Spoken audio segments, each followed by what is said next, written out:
Hey, so what's going on? I've been obviously a lot more engaged recently because I feel like as a leader, one of the biggest things are where are you going to stand in times of controversy, in times of challenge? And I got a question in my DM that's interesting about like, aren't you afraid?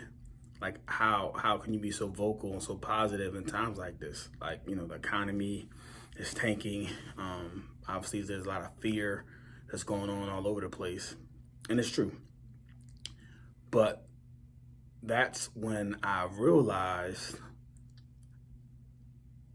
some of the things that I was taught as a child. I don't know if a lot of you all know my mother and father are no longer here, but my mother was an ordained reverend when she was alive, and we were brought up in the church. And there's so many biblical references about being in a storm, going through the storm, and how should you react. And I can remember so many times my mother would give sermons, and it was always amazing seeing her up on the pulpit. And I think that's probably where I got my confidence to be a speaker from, just seeing how fearless she was on the pulpit as a speaker. Amy Church, not a lot of women speakers, so she was one of the few, man, but definitely always loved her message. And I can remember one message she talked about being a thermostat and not a thermometer. Now, what's the difference?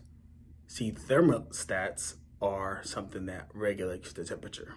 So thermostats gets to determine what the temperature is going to be.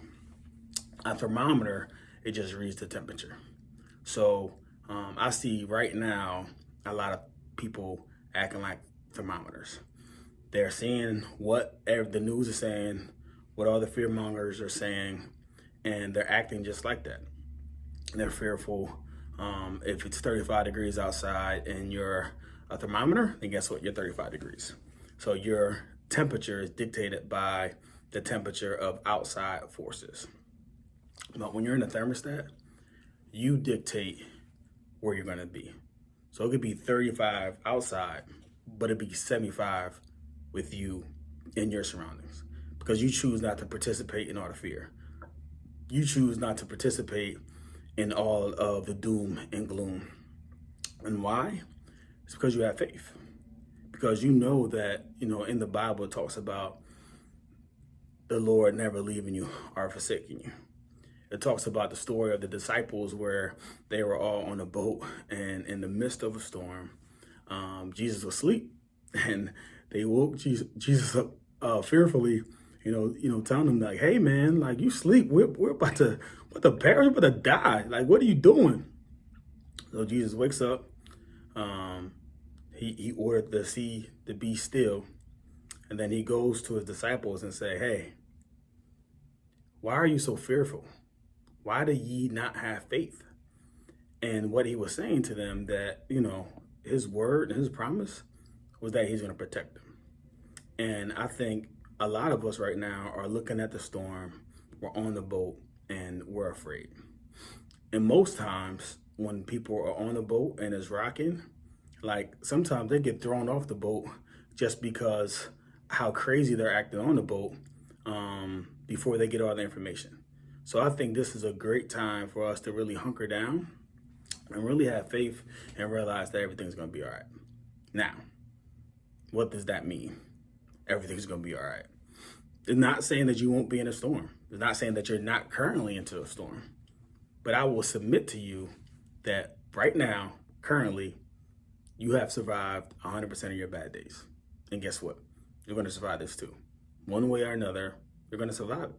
And I think having faith and having resolve is a perfect example of how leaders should act. And not only that, I look at my young children. And Gabrielle just turned 11 yesterday. But I have an 8-year-old and a 6-year-old. And, a lot of times they see what is in front of them.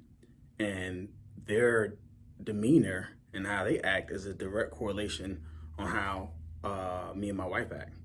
So acting with faith, acting with courage, acting with knowledge, remaining calm in the midst of the storm is going to show them and teach them that, you know, despite the adversities and storms you're going to encounter into your life, you can choose to be a thermostat. And you can choose to set the temperature of your own internal thoughts and your own emotions, and make sure in the midst of the storm, you can be calm knowing that you're protected. So I hope this helps somebody right now, hopes kind of calm some of the fears that you have. It doesn't mean that like sit down on the couch, eat a bag of chips and someone's gonna come save you. I'm not saying that. I'm saying be faithful. Do some deeds, do some work, be active. And when you do that, like I promise you, you're gonna be okay. So I hope this touches you right now, and I hope this is something that encourages you to keep the faith, man. Keep the faith, be the thermostat, you set the temperature. All right, this is GB, and I want you to go out there and win the day.